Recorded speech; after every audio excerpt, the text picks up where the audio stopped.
സാക്ഷി റെഡിയായോ ആൻറ്റി? രാവിലെ പോകാൻ തയ്യാറായി ഇറങ്ങി വന്ന അലീന ബ്രേക്ക്ഫാസ്റ്റ് തയ്യാറാക്കുകയായിരുന്ന അംബികയോട് ചോദിച്ചു. റെഡി ആയിട്ടുണ്ടാവും, കുറേ നേരം ആയല്ലോ മുറിയിൽ കയറിയിട്ട്. അംബിക ദോശയും ചട്നിയും കൊണ്ടുവന്ന് ടേബിളിൽ വെച്ചിട്ട് പറഞ്ഞു. ഫസ്റ്റ് ഡേ അല്ലേ, ഇതിന് നേരത്തെ റെഡിയായി നിൽക്കാം, വണ്ടി വരാൻ സമയമാവുന്നുണ്ട്. കഴിക്കാൻ കണക്കിന് കസേരയിൽ ഇരുന്നു കൊണ്ട് അലീന പറഞ്ഞു. ഞാൻ അവളെ വിളിക്കാം, പെണ്ണൊരുങ്ങാൻ കയറിയ സമയം പോകുന്ന അറിയാറില്ല. സാക്ഷി, മോളിതാ അലീന റെഡിയായി കേട്ടോ. സാക്ഷിയുടെ ഒരുക്കത്തെക്കുറിച്ച് പറഞ്ഞ് ചിരിച്ചുകൊണ്ട് അംബിക അവരുടെ മുറിയിൽ വാതിലും മുട്ടി. ആ ദാ വരുന്നു, കഴിഞ്ഞു. സാക്ഷി അകത്ത് നിന്ന് വിളിച്ചു പറഞ്ഞു. അവളിപ്പോൾ വരും, മോള് കഴിച്ചു തുടങ്ങിക്കോ.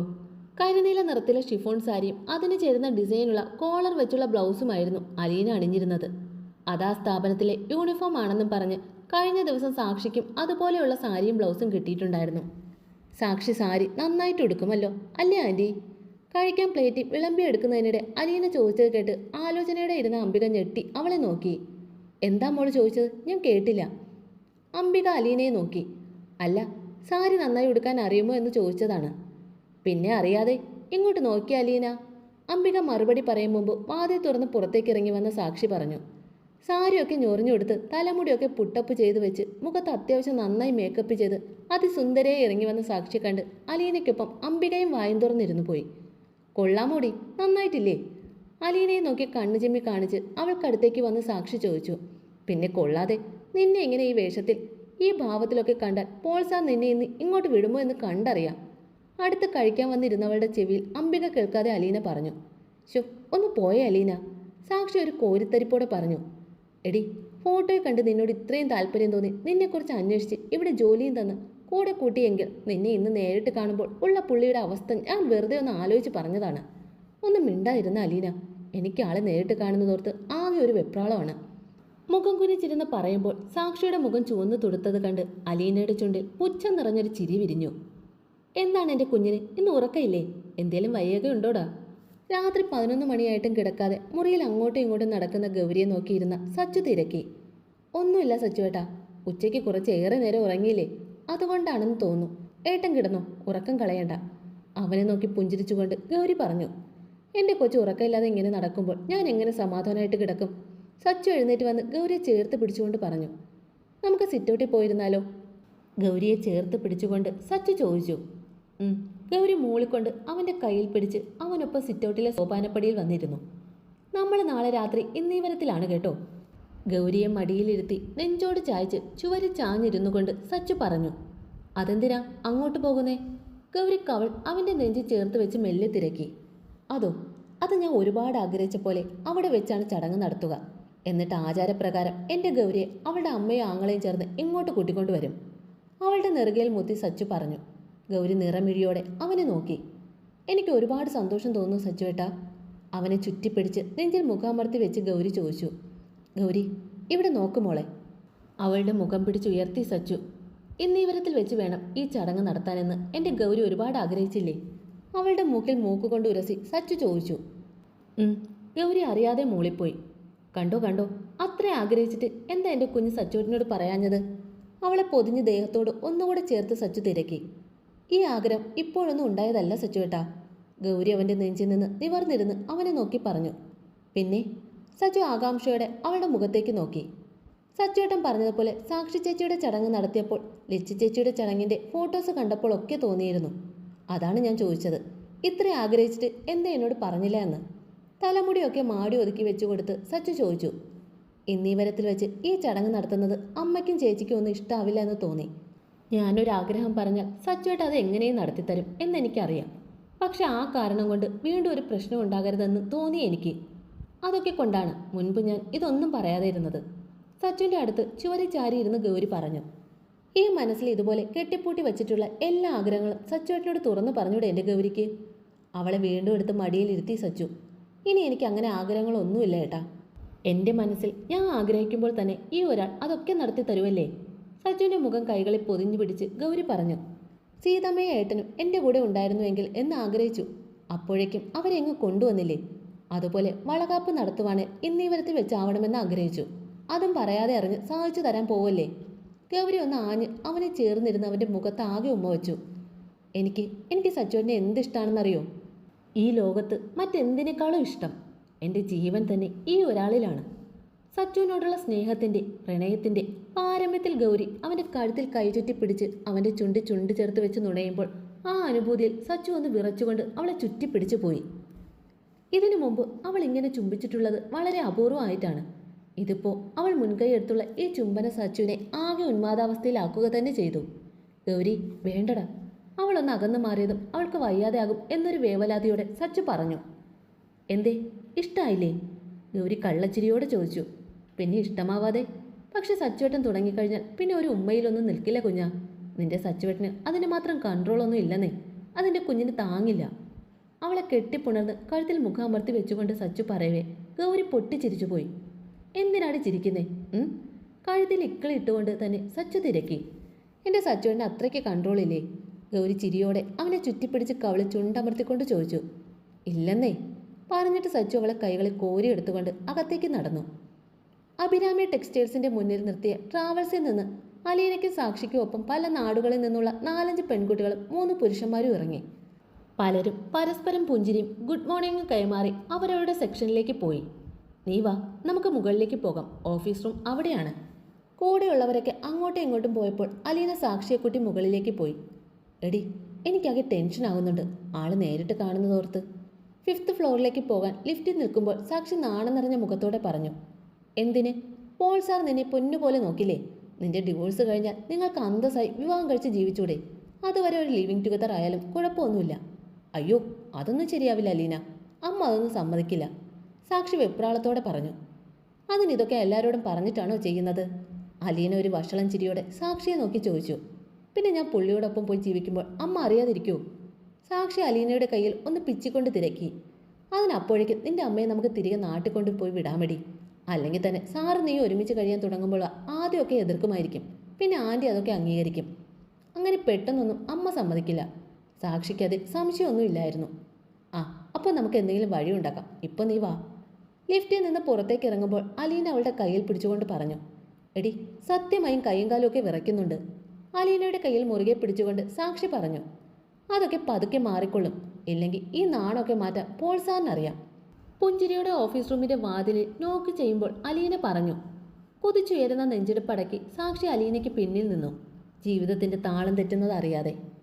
എൻ്റെ ഗൗരിക്കുട്ടി, എന്തൊരു ഉറക്കമാണിത്! രാവിലെ ഉണർന്നെഴുന്നേറ്റ് തിരുവനന്തപുരത്ത് നിന്ന് ഞാനിങ്ങ് എത്തിയിട്ട് പോലും ഈ പെണ്ണിൻ്റെ ഉറക്കം തീർന്നുവെന്ന് നോക്കിയേ സീതാമ്മേ. രാവിലെ പവിയുടെ ഈ ഒച്ചപ്പാട് കേട്ട് കണ്ണ് തുറക്കുമ്പോൾ അതൊരു സ്വപ്നമാണെന്നാണ് ഗൗരി കരുതിയത്. അവൾ കണ്ണ് ചിമ്മി തുറന്ന് പവിയെ നോക്കിയിട്ട് വീണ്ടും കണ്ണടച്ചുറക്കമായി. നോക്കിയേ സീതാമ്മേ, ഈ പെണ്ണതേ വീണ്ടും ഉറങ്ങി. ചുണ്ടും പിളർത്തി സീതയെ നോക്കി പവി പറഞ്ഞു. എൻ്റെ പവി, അവൾക്ക് ഡേറ്റിങ് അടുത്തില്ലേ? ഇനി കുറച്ച് ദിവസമല്ലേ ഉള്ളൂ. അതിൻ്റെ ക്ഷീണമുണ്ട് കൊച്ചിന്. അതുപോലെ കാലും നടുവൊക്കെ വേദന കാണും. രാത്രി ഉറക്കം കുറവാണ്.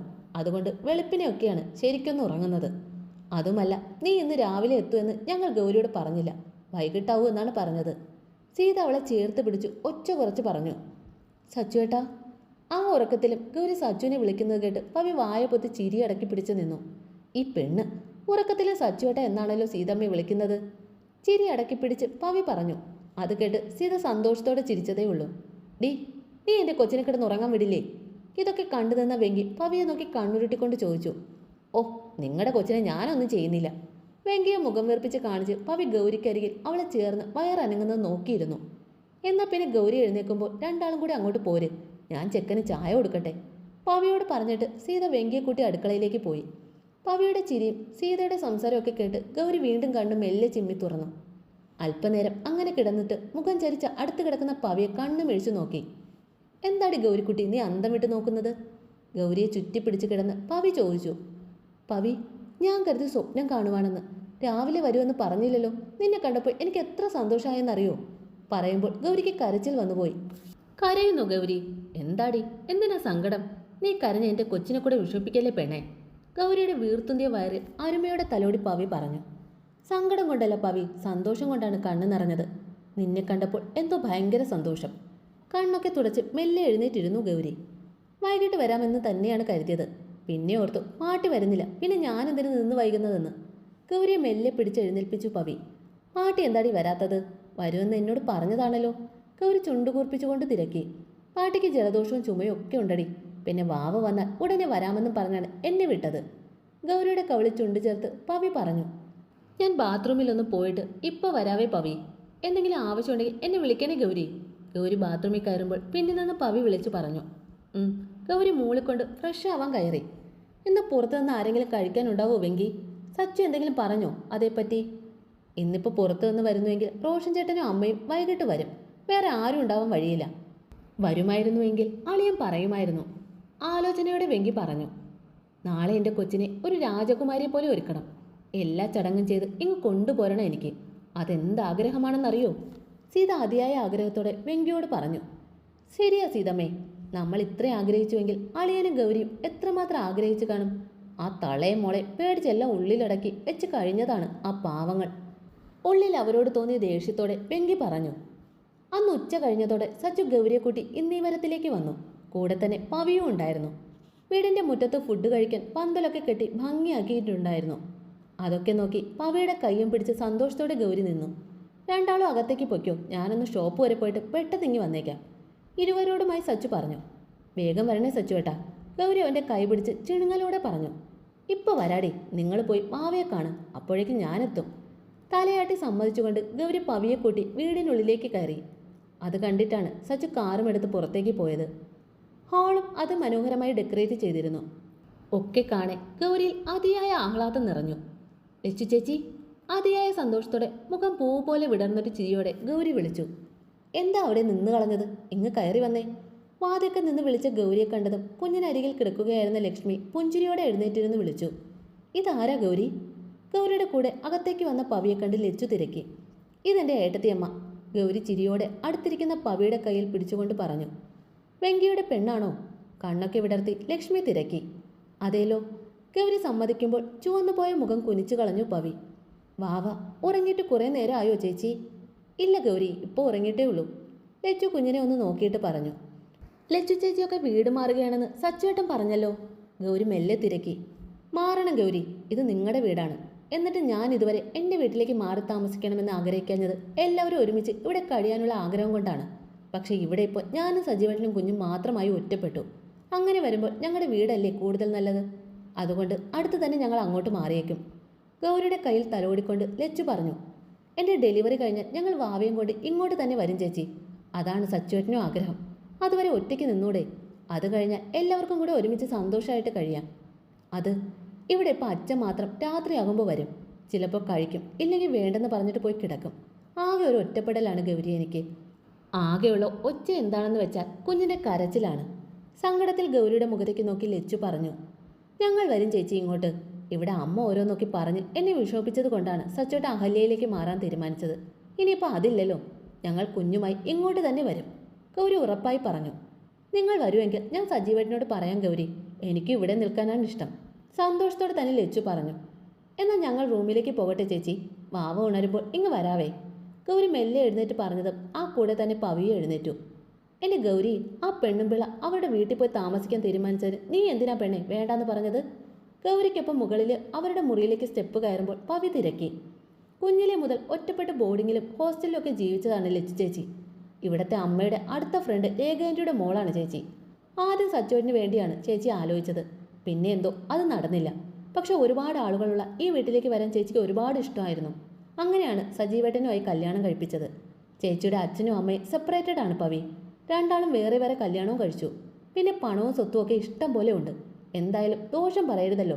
3 മരുമക്കളിൽ ഇവിടുത്തെ അമ്മയ്ക്ക് ഏറ്റവും ഇഷ്ടം ലച്ചു ചേച്ചിയാണ്. ചിരിയോടെയാണ് ഗൗരി അത് പറഞ്ഞതെങ്കിലും അവളുടെ കണ്ണുകൾ നനഞ്ഞത് പവി കണ്ടിരുന്നു. എൻ്റെ ഗൗരിക്കിപ്പോൾ ആ തള്ളയുടെ സ്നേഹം എന്തിനാ? സച്ചോട്ട ഇല്ലേ പൊന്നുപോലെ ഈ ഗൗരിക്കുഞ്ഞിനെ കൊണ്ട് നടക്കാൻ? അവളുടെ താടിയിൽ പിടിച്ച് കൊഞ്ചിച്ചുകൊണ്ട് പവി തിരക്കി. ശരിയാണ്, എൻ്റെ സച്ചോട്ട എന്നെ കുഞ്ഞിപ്പിള്ളേരെ പോലെയാണ് കൊണ്ട് നടക്കുന്നത്. അതിൻ്റെ കൊഞ്ചലും നീ ഏട്ടനോട് കാണിക്കുന്നുണ്ടല്ലോ പെണ്ണെ. ഗൗരിയുടെ കവളിൽ നോവിക്കാതെ ഒന്ന് കുത്തി പവി പറയവേ പതുങ്ങി ചിരിച്ചു ഗൗരി. എന്തേ, ഭയങ്കര ആലോചനയാണല്ലോ എൻ്റെ കുഞ്ഞിന്. എന്താണ് ഈ കുഞ്ഞിത്തല പുകയ്ക്കുന്ന കാര്യം? രാത്രി നെഞ്ചിലൊട്ടിക്കിടക്കുന്ന ഗൗരിയുടെ തലയിൽ ചുണ്ടമർത്തി കിടന്ന് സച്ചു ചോദിച്ചു. സന്തോഷം കൊണ്ട് എൻ്റെ നെഞ്ചൊക്കെ ഇങ്ങനെ നിറഞ്ഞു നിൽക്കും പോലെ. ഗൗരി ഒന്നുകൂടെ അവനിലേക്ക് പതുങ്ങി കിടന്നുകൊണ്ട് പറഞ്ഞു. എൻ്റെ കുഞ്ഞിൻ്റെ സന്തോഷം കാണാൻ വേണ്ടിയല്ലേ സച്ചുവേട്ട ഇതൊക്കെ ചെയ്യുന്നത്? അവളുടെ വയറിൽ തലോടി സച്ചു പറഞ്ഞു. അതില്ലേ സച്ചുവേട്ടാ, ഞാനേ ഈ വയറൊക്കെ വെച്ച് സാരി ഉടുത്താൽ നന്നാവോ? ഗൗരി അവൻ്റെ നെഞ്ചിൽ നിന്ന് മുഖമുയർത്തി നോക്കി ചോദിച്ചു. പിന്നെ നന്നാവാതെ? എൻ്റെ കുഞ്ഞ് സുന്ദരിയല്ലേ. ഇപ്പം ഇത്തിരി തടിയൊക്കെ വെച്ച് ഒന്നുകൂടി സുന്ദരിയായി. പിന്നെ സാരിയൊക്കെ ഉടുപ്പിച്ച് തല നിറയെ പൂവ് ചൂടിച്ച് കല്യാണപ്പെണ്ണിനെ പോലെ എൻ്റെ ഗൗരിയെ ഒരുക്കാൻ നാളെ വെളുപ്പിന് ആള് വരും. ഇനി ഒരുപാട് സംസാരിച്ച് ഉറക്കം കളയാതെ ഉറങ്ങിക്കോ. അവളുടെ മുഖം നെഞ്ചിൽ ചേർത്ത് പൊതിഞ്ഞു പിടിച്ച് സച്ചു പറഞ്ഞു. അവനെ അനുസരിച്ച് ഒന്ന് മൂളിക്കൊണ്ട് ഗൗരി കണ്ണുകൾ അടച്ചു. ഗൗരിമോള് ചെന്ന് കുളിച്ചേ, ദേ ഇപ്പം നിന്നെ ഒരുക്കാനുള്ള കുട്ടി വരുമെന്ന് ഉണർന്ന് ബെഡിൽ തന്നെ മടിയോടെ കിടക്കുന്ന ഗൗരിയോട് സീത പറഞ്ഞു. ഇപ്പോൾ ഓരോ സീതാമ്മേ, 11 മണിക്കല്ലേ ചടങ്ങ്? ഗൗരി മെല്ലെ എഴുന്നേറ്റിരുന്നു കൊണ്ട് ചോദിച്ചു. എൻ്റെ പെണ്ണെ, നിന്റെ മേക്കപ്പ് കഴിയുമ്പോൾ ആ നേരം ആകും.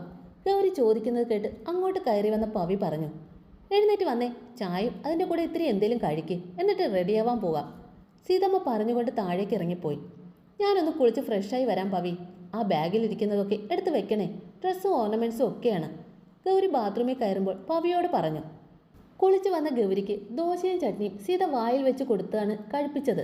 ചായയും കുടിപ്പിച്ചിട്ട് അവളെ റെഡിയാകാൻ വിട്ടിട്ടുള്ളൂ.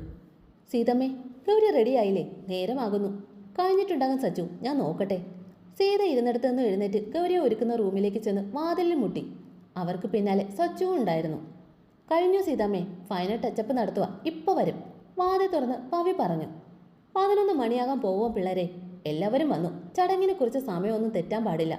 സീത പറഞ്ഞുകൊണ്ട് മുറിക്കുള്ളിൽ കയറി ചെന്നു. കഴിഞ്ഞു, ഇനി കണ്ണാടി നോക്കിക്കേ. ബ്യൂട്ടീഷ്യൻ ഗൗരിയുടെ മുഖത്തിന് നേരെ കണ്ണാടി ഉയർത്തിക്കാട്ടി. യോ, ഇത് ഞാൻ തന്നെയാണോ?